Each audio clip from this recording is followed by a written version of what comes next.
When I came to Pomona, a semi-literate and undersized girl who fleed the streets of Bethesda, Maryland, a lot intimidated me. But slowly I was welcomed into this strange world where people spoke in acronyms and sang sweet a cappella harmonies to Lady Gaga.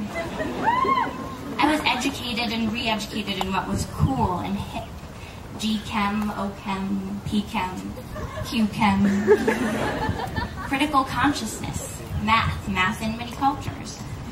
College radio that featured music I only pretended to have heard of. College cover bands that played throwback classics.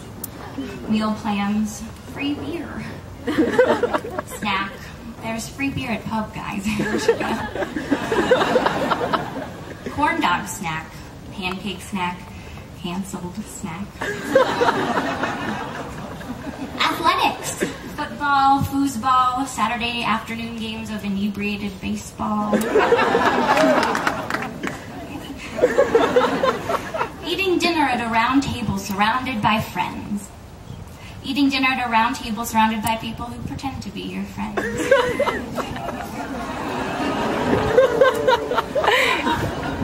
Eating dinner at a round table surrounded by robots who pretend to be people.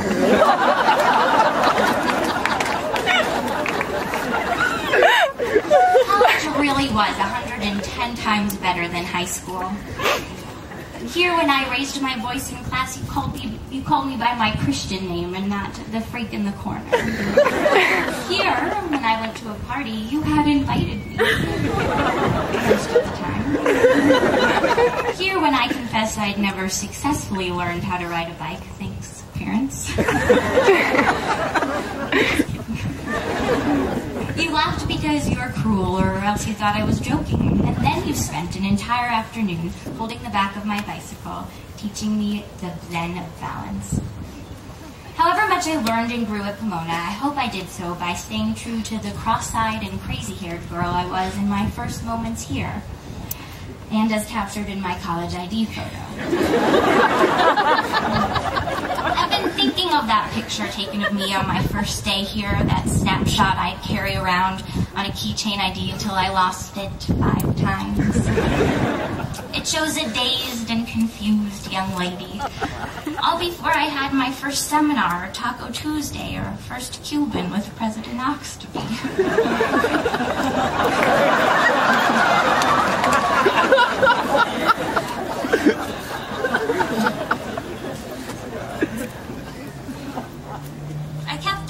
Picture in every ID card the Office of Campus Life ever so graciously issued me 5 times, so I could remember what it felt like to be new here and full of ideas about what might happen in these golden collegiate years.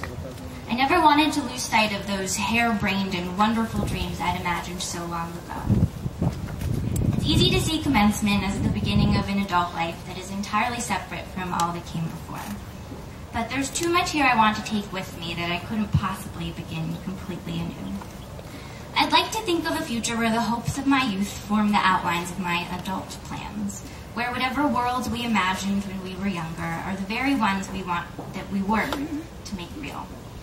Where whatever decisions in lives we lead don't betray who we were and what we wished for when we were kids, tracing constellations in the night sky with our fingers and Duracell battery-powered flashlights. To be sure, I don't want it to diminish the challenges ahead. Inevitably, there will be disappointments and snafus, maybe even strings of them. Along the way, we may wonder, why did we ever left our hobbit hole in search of that magic ring that might rule over Middle-earth? And perhaps you should take what I say with a proverbial grain of salt. I have never taken an econ class, so I have no idea what people mean when they say, that's how the world economy works. But frankly, that always seems more like they're saying, that's how the world can disappoint you, Ilana.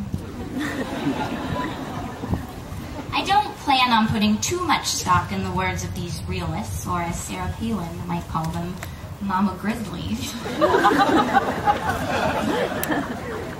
I'm not arguing for ignorance, but rather a bit of childlike and hopeful delusion. Maturing shouldn't mean losing what you like best about your younger self, or adapting to the cruel facts of the world. like my father and spiritual mentor. You knew him.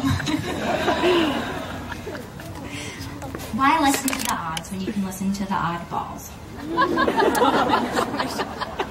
My high school guidance counselor, Mr. Putz, told me.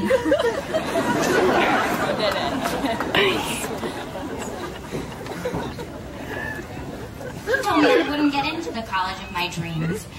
Early decision. He